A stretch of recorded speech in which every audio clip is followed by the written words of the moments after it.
आम के आम और गुठलियों के दाम। ये ज़रबुल मिसल तो आपने सुनी ही होगी, लेकिन इस ज़रबुल मिसल का प्रैक्टिकल आज हम आपको दिखाने जा रहे हैं।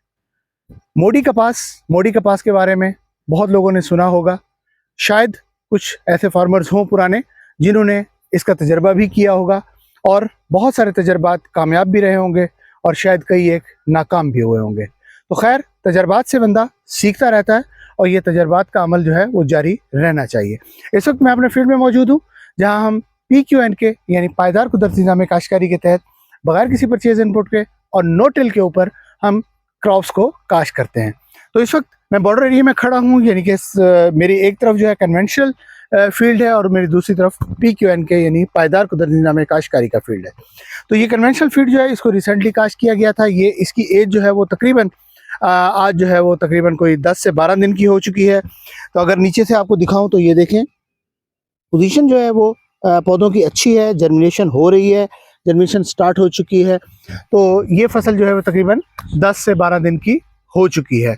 तो अगर हम दूसरी तरफ अगर हम आप अपनी फील्ड में लेके चलें तो ये देखें, ये हमारा फील्ड है जहाँ पे हमने ये मोड़ी जो क्रॉप है इसको हमने यहाँ पे लगाया हुआ है।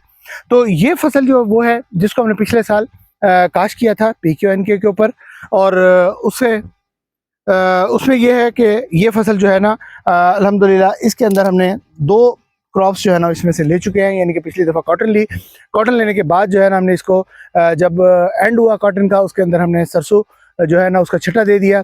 तो सरसों की जो है ना इसमें से पैदावार ले ली। ये देखें, ये सरसों की छड़ियाँ जो हैं ये बकाया खड़ी हुई हैं अभी तक।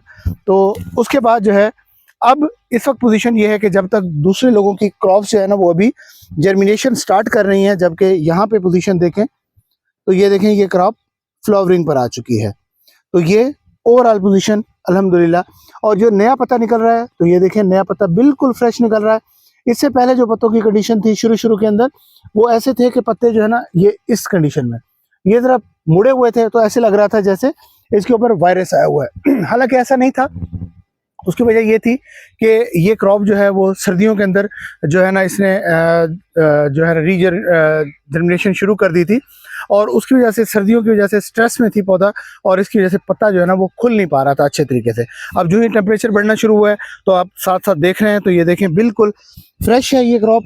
और ये देखें फ्रूटिंग की इसकी पोजीशन, तो ये देखें इसने फ्रूटिंग इस तरह से लेना शुरू की है। और आज जो है अभी फ़िलहाल तकरीबन कोई 20 मार्च चल रहा है, और 20 मार्च को इसकी पोजीशन ये है कि जबकि लोग अभी स्विंग कर रहे हैं और हमारी क्रॉप जो है ना वो इस कंडीशन में है। और इसका रूट स्ट्रक्चर अगर आप देखें तो रूट स्ट्रक्चर बेहतरीन है। ये देखें, इसने 5 शाखें निकाली हुई हैं। तो ये जो तना था इसको हमने जो है ना इसको हार्वेस्ट जब किया था कॉटन को, तो इसके अंदर हमने ये किया था कि इसको ज़मीन से तकरीबन 8 इंच ऊपर रख के हमने इसको काट दिया था।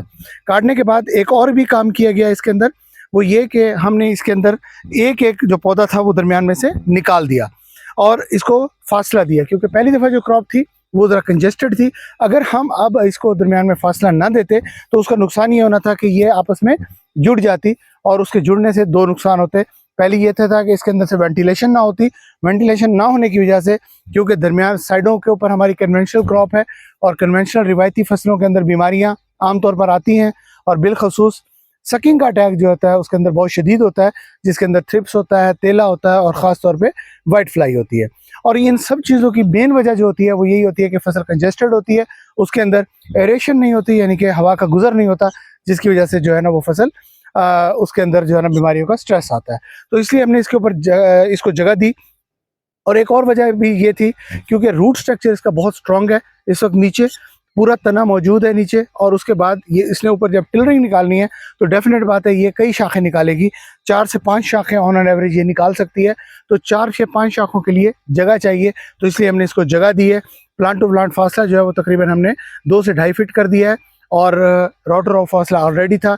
तो इस वक्त जो है ना इसके अंदर पोजीशन जो है वो बहुत ही एक्सीलेंट है, और ओवरऑल पोजीशन जो है ना वो तसल्ली बख्श है। इसके अलावा हमने ये एक एक्सपेरिमेंट और भी किया है कि दरमियान में जो बेड के नीचे दरमियान में हमने एक रिज बनाई है। तो इस रिज के अंदर हम तिल की काश्त कर रहे हैं, तिली यानी कि जो है वो उसको काश्त कर रहे हैं। तो उसको भी देखते हैं, अगर वो तिली जर्मिनेट कर जाती है और प्रॉपर तरीके से कोई हमें आउटपुट देना शुरू कर देती है, तो इस तरह से हम नो टिल के साथ एक और भी क्रॉप इसके अंदर लेने में कामयाब हो जाएंगे। तो इस तरह से अभी मैनेज करने की ज़रूरत है, क्योंकि एग्रीकल्चर इटसेल्फ बहुत मुश्किल होता जा रहा है। हर आने वाला दिन ज़राअत के लिए एक नई मुश्किल लेकर आता है। जैसे अभी रिसेंटली आप देख रहे हैं कि इस वक्त बहरान है, शदीद किस्म का ऑयल का बहरान है, तेल का बहरान है। तो उसकी वजह से जो है ना वो इनपुट कॉस्ट जो है वो हमारी बहुत ज़्यादा बढ़ रही है। और आने वाले वक्त के अंदर ये भी यानी कि क्या सराही की जा रही है कि जिस तरह से गैस और ऑयल का बहरान आ रहा है, तो मे भी जो आपकी इनपुट यानी कि फर्टिलाइज़र है वो भी बहुत शदीद महंगी हो जाएंगी और फार्मर की अप्रोच से शायद बाहर निकल जाए।